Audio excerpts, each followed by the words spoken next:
성주원 기자의 취재 현장 시간으로 이어가 보겠습니다. 오늘도 사법 리스크에 직면해 있는 기업들의 생생한 현장 이야기 들어보도록 하겠습니다. 이데일리 사회부의 법조팀장이죠. 성주원 기자님 함께합니다. 안녕하십니까? 안녕하십니까? 네, 반갑습니다. 가장 먼저 경영권 분쟁을 벌이고 있는 고려아연과 영풍의 이야기를 들어보도록 할 텐데요. 고려아연과 영풍이 이번 주 나란히 검찰 수사 그리고 법원 판결이라는 사법적 난제에 직면했다고 합니다.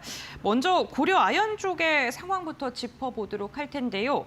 검찰이 또 다시 고려아연 본사에 대한 압수수색에 나섰다고 하는데 무슨 일일까요? 네, 서울 남부지검 금융범죄합동수사부가 네. 지난 4일 고려아연 본사를 포함해서 또 미래에셋증권, KB증권, 하나은행 등 일부 부서에 대해서 추가 압수수색을 진행했습니다. 핵심 혐의는 지난해 10월에 진행됐던 2조 5천억 원 규모의 유상증자 과정에서 부정거래가 있었는지 여부입니다. 자본시장법 위반 혐의를 받고 있는 상황인데 쉽게 설명을 해드리자면 고려아연은 당시에 경영권 방어를 위해서 자사주를 사들이는 공개 매수를 진행 중이었습니다. 그런데 이 공개 매수가 끝나기도 전에 2조 5천억 원짜리 그 유상증자를 계획했다는 의혹이 불거졌고요.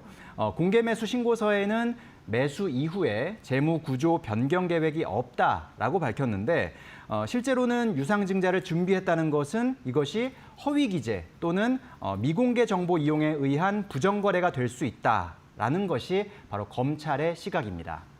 그러니까 투자자에게는 지금 경영권 분쟁이 안정화되어 있다 이렇게 안심을 시켜놨는데 실제로는 경영권 방어를 위해서 대규모로 증자를 준비했다 이런 의혹을 받고 있는 걸까요? 네, 그런 셈입니다. 네. 금융감독원도 바로 이 점을 문제 삼아서 지난 1월에 검찰의 사건을 패스트트랙으로 이첩을 했습니다. 검찰은 이미 지난 4월에도 압수수색을 진행했었고요. 이번에 증권사와 은행까지 추가로 압수수색했다는 것은 이 유상증자 전반의 의사결정 과정과 관련된 모든 회사들의 위법 행위를 깊이 들여다보고 있다라는 것으로 풀이됩니다. 만약에 이 사건이 이제 기소로 이어지게 된다면 고려아연의 경영진은 물론이고 또 유상증자에 관여했던 금융사들까지 상당한 법적 리스크에 직면하게 될 것으로 보입니다. 네, 우선 고려아연 쪽은 경영권 방어라는 민감한 이슈와 관련돼서 직접적인 법적 리스크에 직면한 상황이고요. 그럼 영풍 쪽 상황도 짚어보도록 할게요. 영풍이 이번 주 1심에서 유죄 판결을 받았다고요? 네, 그렇습니다. 영풍은 중대재해 사건과 관련해서 이번에 이제 1심 유죄 선고를 받았는데요. 네. 대구지법 안동지원에서 나온 판결입니다. 지난해 12월에 이제 사고가 있었죠. 영풍 석포제련소에서 협력업체 근로자 1명이 맹독성 비속가스에 중독돼서 사망하고 또 3명이 다친 사고가 있었는데 이와 관련해서 박영민 전 영풍 대표 그리고 배상윤 전 석포제련소장에게 징역 1년 6개월에 집행유예 3년이 선고됐습니다. 네, 안전 의무를 소홀히 한 원청 기업에게 책임을 명확히 했다. 그러한 점에서 좀 의미가 있는 것 같은데 재판부가 그렇다면 유죄를 인정한 핵심 근거는 어떤 게 있을까요? 네, 재판부는 피고인들이 이 법령에 따른 안전 보건 관리 의무를 소홀히 한 책임이 매우 크다라고 봤습니다.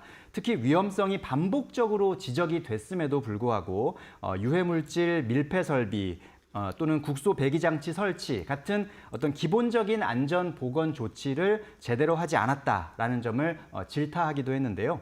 이번 판결은 단순히 사고 책임을 묻는 것을 넘어서 이렇게 위험에 외주화를 해온 원청 경영 책임자에게도 유죄를 선고했다는 점에서 의미가 큽니다. 또 협력업체 직원 사고에도 이 원청 경영진에게 책임을 물어서 구속 기소된 사례 중 하나였고요. 법원이 그 책임을 공식 인정했습니다. 다만 이 지금 경영진들이 사고 이후에 100일이 넘게 이제 구금 생활을 해왔고 또 그 사고 이후에는 또 설비를 확충한다든지 재발 방지 노력을 하고 또 피해자들과 합의했던 점 이런 점들을 재판부에서는 좀 참작을 해서 형을 좀 낮춰서 집행유예를 선고했습니다. 네, 고려아연 같은 경우에는 검찰의 수사 리스크에 직면해 있는 상황이고 영풍은 중대재해 1심 유죄라는 사법 리스크를 맞닥뜨린 현재 상황입니다. 그런데 이 두 회사가 경영권을 다투고 있는 소송전도 현재 좀 진행 중인 상황이잖아요. 신주 발행 무효 소송 항소심이 이번 주에 첫 변론을 연다고요? 네, 그렇습니다. 이게 바로 이제 고려아연 네. 경영권 분쟁에 바로 이제 불씨를 당긴 아. 핵심 사건이라고 말씀드릴 수가 네. 있는데 영풍이 이제 고려아연을 상대로 제기한 현대차그룹 대상 신주 발행 무효 소송 항소심이 이번 주에 첫 변론을 열고 본격적으로 이제 시작을 했습니다. 앞서서 이제 이번 주에 시작한 게 이제 항소심이고 앞서서 있었던 1심에서는 영풍이 이긴 바 있는데요. 이 소송의 핵심 쟁점을 보면 바로 고려아연 정관에 있는 외국의 합작법인이라는 이 문구를 어떻게 해석하느냐, 이것이 바로 이번 소송의 핵심 쟁점이라고 말씀드릴 수가 있습니다. 영풍 측 주장을 한번 살펴보면요. 이 정관의 외국의 합작법인이라는 이 말은 고려아연이 직접 투자해서 외국에 설립한 법인만을 뜻한다라는 것이 바로 영풍 측의 주장이었습니다. 따라서 현대차그룹의 해외 법인인 HMG 글로벌에 이 신주를 발행한 것은 정관을 위반한 것이기 때문에 이것은 무효다. 그러니까 왜냐하면 기존 주주의 지분을 희석시켜서 경영권 방어 목적으로 이루어진 것이기 때문에 이 신주 발행은 무효다라는 것이 바로 영풍 측의 주장이었고요. 1심 재판부가 바로 이 영풍의 주장을 받아들여서 1심에서 영풍의 손을 들어줬던 것입니다. 반면에 이제 그에 맞서는 고려아연 측의 주장을 좀 살펴보면 이 정관에 나와 있는 외국의 합작법인이라는 표현은 사업상 협력을 맺은 합작 파트너를 뜻한다라고 이제 주장을 하고 있고요. 따라서 이것은 이제 경영상 필요에 의한 정당한 행위였다라는 것이 바로 고려아연 측의 주장입니다. 또한 발행된 신주 자체가 뭐 전체 지분의 5% 남짓밖에 되지 않기 때문에 지분 희석 비율이 미미했다. 그리고 신주 발행 무효라는 엄격한 요건에도 해당하지 않는다라고 반박한 것이 바로 고려아연 측의 주장입니다. 그래서 이제 결국 중요한 것은 앞서서 고려아연 측에서는 이것이 경영상 필요에 의한 정당한 행위였다라고 주장하고 있기 때문에 재판부에서는 그렇다면 양측에다가 이 신주 배정과 관련해서 바로 이런 경영상의 필요성이 얼마나 됐는지 이런 것들을 양측이 PPT를 통해 구체적으로 정리를 해오라고 주문을 했고요. 네. 그것 이제 제출이 되고 나서 2차 변론이 내년 1월 14일에 진행될 예정입니다. 그러니까 직접 투자한 외국 법인이냐 아니면 합작 파트너를 뜻하냐 요거에 따라서 향배가 갈릴 것 같은데요. 지금 굉장히 팽팽한 공방을 이뤄내고 있는 상황인데 이 모든 법적 상황에서 이 두 회사의 경영권 분쟁에 어떠한 영향을 미칠까요? 네, 일단 이번 주 상황을 좀 종합해 보면 네. 고려아연은 공세, 그리고 영풍은 좀 수세적인 입장에서 네. 리스크를 안게 된 모양새다 이렇게 말씀드릴 수가 있겠습니다.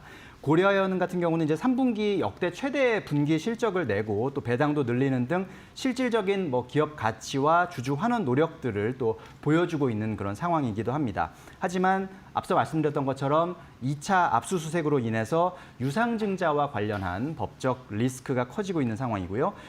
이 검찰 수사 결과에 따라서 만약에 이제 기소로 이어지게 된다면 경영진의 부담이 상당히 커질 수 있다라고 말씀드릴 수가 있겠고, 반면에 영풍 같은 경우는 앞서 말씀드린 것처럼 신주 발행 무효 소송 1심에서 승소를 하면서 일단은 이 경영권 방어 명분을 얻었지만 반면에 이제 최근에 이번 주에 그 석포재련소 중대재해 사건 1심 유죄 판결이 일어나면서 이제 사회적으로 봤을 때 기업의 사회적 책임 또는 안전관리 의무 이행 이런 부분에서는 좀 크게 타격을 입은 그런 모습입니다. 결국 고려아연 경영권 분쟁의 종착지는 방금 말씀드린 신주 발행 무효 소송 바로 이것이 어떻게 이제 결론이 나느냐, 법원이 어떻게 이것을 판단하느냐에 달렸다고 말씀을 드릴 수가 있겠는데 일단은 1심에서는 영풍이 이겼고요. 만약에 항소심에서 이 정관 해석을 두고 서로 싸우고 있으니까 이것을 두고 만약에 이제 이것이 1심 판결이 뒤집힐지 여부가 가장 큰 키포인트라고 볼 수가 있겠고, 만약에 1심 판결대로 영풍이 이기는 그 영풍 승소한 1심 판결대로 그대로 이제 뭐 2심과 혹은 3심까지 갔을 때 그것이 그대로 확정돼서 신주 발행이 무효가 된다면 영풍 측의 경영권 확보에 상당히 유리하게 작용할 수 있겠습니다. 그리고 또 고려아연 같은 경우는 유상증자 관련 검찰 수사가 기소로 이어지게 된다면 고려아연 측에는 상당한 악재가 될 수 있는데요. 결국 두 회사의 법적 공방과 수사 결과가 경영권 분쟁의 승패를 가를 아주 결정적인 변수가 될 전망입니다. 알겠습니다. 우선 법원의 항소심 결과가 어떻게 나오는지에 따라서 경영권의 방향성이 결정될 것 같습니다. 관련돼서 소식이 또 나오게 된다면 저희가 이어서 전달을 해드리도록 하겠습니다. 다음으로는요, 국내 주요 플랫폼 기업들의 법적 리스크를 한번 짚어보도록 할 텐데요. 지난달 대법원에 네이버 쇼핑과 관련된 파기환송 판결이 있었습니다. 이 판결이 현재 진행 중인 쿠팡이라던가 카카오 모빌리티 그리고 배달의 민족 사건에까지 영향을 미칠 것이라는 관측이 나오고 있는데요. 이 판결이 큰 파장을 낳고 있는 이유가 무엇이고 또 플랫폼 기업들에게 어떠한 영향을 실제로 미칠지 생각하시는지 기자님 한번 이 의견 들어보겠습니다. 네, 이 판결이 이제 큰 파장을 낳고 네. 있는 이유는 온라인 플랫폼 규제의 방향 자체를 다시 좀 바꿀 수 있는 그런 가능성이 높다. 이런 관측이 나오기 때문입니다. 이번 판결의 핵심을 살펴보면 이 네이버의 자사 우대 행위를 경쟁 제한적인 관점에서 바라볼 때 대법원은 매우 엄격한 증명을 요구했다는 점, 이런 점이 상당히 지금 주목되는 점인데요. 만약에 대법원의 이 원칙이 그대로 계속 적용된다면 현재 소송 중인 사건들에서는 기업들에게 조금 유리하게 적용될 전망입니다. 첫 번째는 이제 쿠팡 사건을 말씀드릴 수가 있겠는데 쿠팡 같은 경우 검색 순위 알고리즘 조작 혐의로 1,600억 원대의 과징금을 부과받았다는 소식도 저희가 이 코너를 통해서 앞서서 전해드린 바가 있는데 현재 2심을 진행 중입니다. 네이버 사건과 마찬가지로 자사 우대를 위해서 알고리즘을 조작했다라는 혐의를 받고 있는 것인데 대법원이 네이버의 이런 알고리즘 조정을 정상적인 영업 활동으로 본 이상 쿠팡의 순위 알고리즘에 대한 규제 가능성도 낮아진 것이 아니냐라는 분석이 좀 지배적으로 나오고 있습니다. 두 번째는 또 카카오 모빌리티의 콜 몰아주기 사건을 또 생각해 볼 수가 있는데요. 이 사건은 271억 원의 과징금 부과와 관련해서 현재 대법원의 판단을 기다리고 있는 상황입니다. 카카오 모빌리티가 가맹 택시의 일반 호출까지 특혜 배차한 행위가 차별적 취급에 해당하느냐, 바로 이 점이 이제 쟁점인데 네이버 판결에서 이 차별적 취급에 대한 부당성 판단을 엄격하게 요구를 했기 때문에 이것을 만약에 이 카카오 모빌리티 사건에도 적용을 해본다면 카카오 모빌리티 측에 유리하게 작용할 수 있겠다라는 분석이 나오고 있습니다. 네, 결국에는 이 대법원이 자사 우대에 대한 규제 기준을 높인 거고요. 그로 인해서 플랫폼 기업들의 법적 리스크가 다소 완화되게 되는 건데 그렇다면 대법원이 어떠한 이유로 기존의 266억 원의 과징금 처분이 부당하다고 봤는지 사실 네이버의 판결로 인해서 다른 곳의 판결도 영향을 미치고 있는 만큼 좀 엄격하게 봤을 것 같은데요. 왜 그런 걸까요? 네, 대법원은 일단 그 전에 공정위에 손을 들어줬던 네. 이 원심, 하급심의 판단을 파기환송하면서 크게 세 가지 이유를 좀 들었습니다. 첫 번째는 알고리즘 조정 자체가 정상적인 영업 활동이다라는 점입니다. 대법원은 플랫폼이 검색 결과 노출에 미치는 영향을 연구하고 또 개선하는 노력을 하는 이 자체로서 이 자체를 경쟁 제한 의도로 봐서는 안 된다라고 지적을 한 것입니다. 바로 이러한 노력은 기업이 당연히 이제 더 좋게 개선하기 위한 어떤 노력이지 또 이것은 성과 경쟁을 위한 행위일 가능성이 있기 때문에 이것을 무조건 비정상적인 것으로 비정상적인 영업 행위로 봐서는 안 된다라는 그런 판단을 한 것이고요. 두 번째는 공정위의 선별적인 증거 채택 문제가 또 지적이 됐습니다. 네이버가 2012년부터 2020년까지 수십 차례 알고리즘을 조정한 그런 상황인데 공정위가 그중에서 네이버의 유리한 노출 결과를 가져온, 그러니까 다 바꿔 말하면 공정위의 주장에 부합하는 결과만 5건을 골라서 처분 사유로 삼았다는 거거든요. 그래서 그것은 실제 의도를 왜곡할 우려가 있다라고 본 것입니다. 그리고 세 번째 또 중요한 이유인데요. 경쟁 제한 효과를 엄격하게 판단한다는 그런 원칙을 대법원은 강조를 했습니다. 그러니까 공정거래법상 시장 지배적 지위 남용이 성립하려면 독점을 유지하려는 의도뿐만 아니라 객관적으로 경쟁 제한 효과가 생길 우려가 증명이 돼야 되는데 네이버 쇼핑을 보면은 네이버 쇼핑도 물론 성장을 했습니다. 그런 알고리즘의 어떤 변경을 통해서 네이버 쇼핑도 성장을 했지만 그렇다고 해서 경쟁사들이 또 떨어진 게 아니거든요. 경쟁사들도 거래액이 꾸준히 증가했고 또 그 과정에서 신규 사업자들도 시장에 진입을 했고 이런 점들을 보면 이 네이버의 조작 자체가 뭐 다른 경쟁을 제한하고 시장을 왜곡하는 그런 결과만 가져온 것은 아니다. 이것은 경쟁의 자연스러운 시장 경쟁의 자연스러운 과정 속에서 일어나는 그런 영업 활동이었다. 이렇게 이제 본 것입니다. 그렇기 때문에 그런 점들을 원심, 하급심에서 충분히 고려하지 못했다라고 보고 이제 파기환송을 한 것인데요. 결국 대법원에서는 알고리즘 변경을 무조건 나쁘게 볼 것만이 아니라 실질적인 경쟁을 저해했는지 그 여부를 네. 엄밀히 판단해야 한다라는 메시지를 던졌다고 해석할 수 있겠습니다. 네, 알겠습니다. 오늘 성주환 기자와 함께 고려아연 영풍에 대한 이야기 그리고 네이버에 대한 이야기를 들어봤습니다. 오늘 말씀 여기까지 듣도록 하겠습니다. 고맙습니다. 고맙습니다.